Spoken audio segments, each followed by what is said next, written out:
Sur la Lune, une seule nuit dure 14 jours. 2 semaines d'obscurité totale pendant lesquelles la température descend à moins 130 degrés. Dans les cratères du pôle sud, elle peut même atteindre moins 250 degrés. Chaque installation solaire y est inutile pendant 2 semaines. Et aucune batterie au monde ne peut combler cet écart avec une masse raisonnable. Donc, quiconque veut vivre sur la Lune a besoin d'une centrale électrique qui ne dépend pas du Soleil. Un réacteur nucléaire.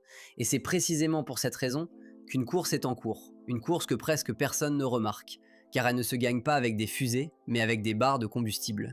D'un côté, il y a Westinghouse, le géant américain du nucléaire, qui bénéficie actuellement d'un programme de plusieurs milliards et d'un décret présidentiel.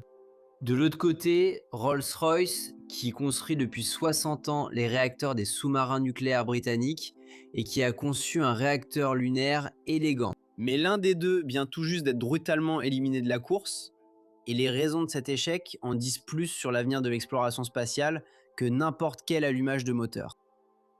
Je m'appelle Sirwan et voici Mars Chroniken. Avant d'en venir au duel, voyons rapidement les bases. Pourquoi doit-on absolument utiliser des réacteurs? L'énergie nucléaire accompagne l'exploration spatiale depuis longtemps, mais presque toujours sous forme de ce qu'on appelle des batteries à radioisotopes. Le terme technique est générateur thermoélectrique à radioisotope, ou RTG en abrégé. On les trouve dans les sondes Voyager, dans Cassini et dans le rover martien. Un RTG n'est cependant pas un réacteur, mais plutôt une batterie radioactive dans laquelle le plutonium qui se désintègre dégage de la chaleur. Quelques centaines de watts, pas plus. Un véritable réacteur à fission, en revanche, est une centrale électrique avec une réaction en chaîne, réglable à une puissance 10 000 fois supérieure. Et maintenant, le chiffre qui explique toute la course. Les États-Unis n'ont envoyé dans l'espace, au cours de toute leur histoire, qu'un seul réacteur nucléaire. Snatendiza, en 1965. L'Union soviétique, en revanche, en a lancé des dizaines, principalement sur des satellites d'espionnage radar. Depuis lors, il y a eu des décennies de silence radio.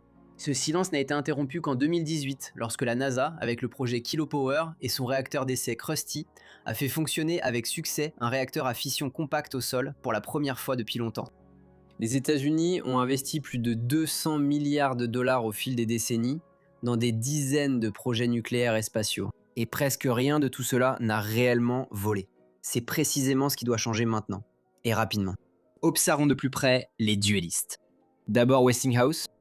Leur candidat lunaire est basé sur le Vinci, un micro-réacteur que l'entreprise souhaite également vendre sur Terre. Là-bas, avec une puissance de 5 mégawatts. Pour l'espace, il est réduit à une puissance électrique de 10 à 100 kilowatts et la conception est presque outrageusement ingénieuse pour une utilisation dans le vide. Le cœur du système, ce sont les caloducs qui évacuent la chaleur du cœur du réacteur de manière totalement passive.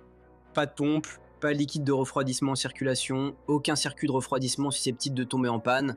Ce qui semble être un simple avantage sur Terre est, dans l'espace, le point décisif. Car chaque pièce mobile qui peut se bloquer pendant la nuit lunaire à moins 130 degrés déclenche un problème. C'est une panne totale potentielle et il n'y a pas de technicien avec une boîte à outils là-haut. Le réacteur est régulé par des tambours de commande rotatifs situés au bord du cœur. La chaleur est transformée en électricité par un cycle Breton, c'est-à-dire essentiellement une turbine à gaz, ou alternativement par des moteurs Stirling. Et le cœur doit fonctionner jusqu'à 10 ans sans rechargement. Le tout sort complètement fini de l'usine. Chargé en combustible et assemblé, Westinghouse développe cela depuis septembre 2022 dans le cadre du programme Fission Surface Power de la NASA en collaboration avec le motoriste Aerojet Rocketdyne. Et c'est également associé à l'entreprise de modules lunaires Astrobotic qui souhaite installer au pôle sud un véritable réseau électrique lunaire appelé Lunar Grid. Important à préciser, Westinghouse n'est pas seul dans la course américaine. Le même programme comprend également une équipe de Lockheed Martin et le constructeur de réacteurs BWXT, ainsi qu'un duo composé d'Intuitive Machines et de X-Energy. Le duel oppose donc plus précisément Westinghouse contre Rolls-Royce et deux autres équipes américaines. Mais alors, c'est plus un duel. Peu importe, passons à Rolls-Royce Et ici, l'histoire devient tragique. Sur le papier, peu de gens ont de meilleures conditions de départ, parce que Rolls-Royce construit des réacteurs à eau pressurisée depuis les années 1960, qui propulsent les sous-marins nucléaires britanniques. Donc des réacteurs compacts et robustes pour des environnements où personne ne peut simplement sortir pour réparer quelque chose. Ça ressemble étrangement à la parfaite école préparatoire pour la mine. À partir de 2022, l'agence spatiale britannique a donc financé le Space Micro Reactor, à hauteur d'environ 9 millions de livres, soit environ 10,5 millions d'euros. Rolls-Royce a développé, en collaboration avec des universités comme Oxfam, Bangor et Sheffield, les 3 éléments clés, c'est-à-dire le combustible, le transport de la chaleur et la conversion en électricité. Fin 2023, ils ont présenté un modèle conceptuel visant une puissance d'environ 100 kW et ils visaient un démonstrateur sur la Lune pour 2029, mais plus récemment, plutôt pour le début des années 2030. Voici le lien de la vidéo officielle ci-dessous. Ça vaut le coup. Et puis, début février 2026, la rupture.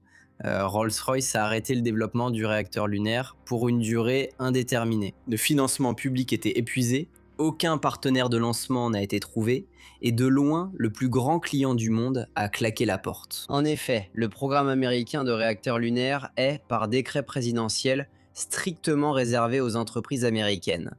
Il ne reste qu'une note de bas de page. La filiale américaine de Rolls-Royce est encore autorisée à assister la NASA sur un convertisseur d'énergie. Et c'est là que réside le véritable point culminant du duel. La décision n'a pas été prise sur le banc d'essai, mais dans les plans budgétaires. Rolls-Royce a reçu environ 10 millions d'euros de subventions de projets sur 4 ans. Les Américains mènent un programme d'environ 3 milliards de dollars, avec un décret présidentiel, une loi du Congrès et une date butoir fixe. Ce n'est pas un duel, c'est une catégorie de poids. On continue avec la question de savoir pourquoi l'Amérique accélère soudainement autant. La réponse se trouve dans un document du 18 décembre 2025. Le décret présidentiel intitulé « Assurer la supériorité spatiale américaine ». En français, cela signifie « assurer la supériorité américaine dans l'espace ». Ce décret exige non seulement le retour des astronautes sur la Lune d'ici 2028 et un avant-poste permanent d'ici 2030, mais aussi explicitement un réacteur lunaire prêt au lancement d'ici 2030 avec une puissance d'environ 100 kW. Déjà en août 2025, le chef intérimaire de la NASA de l'époque, Sean Duffy, avait accéléré le programme par une directive et expliqué de manière remarquablement ouverte pourquoi. Il s'agit de la course avec la Chine. La Russie et la Chine ont déjà annoncé en mars 2024 leur intention de construire ensemble une centrale nucléaire sur la Lune. Et maintenant vient le détail géopolitique qu'il faut lire 2 fois. Celui qui exploite en premier un réacteur sur la Lune peut, selon les accords Artemis, déclarer une zone de sécurité autour de son installation. Les autres n'ont pas le droit d'y construire simplement. La directive de la NASA elle-même met en garde. Le premier pays à installer un réacteur lunaire pourrait déclarer une telle zone précisément là où se trouvent les meilleurs emplacements.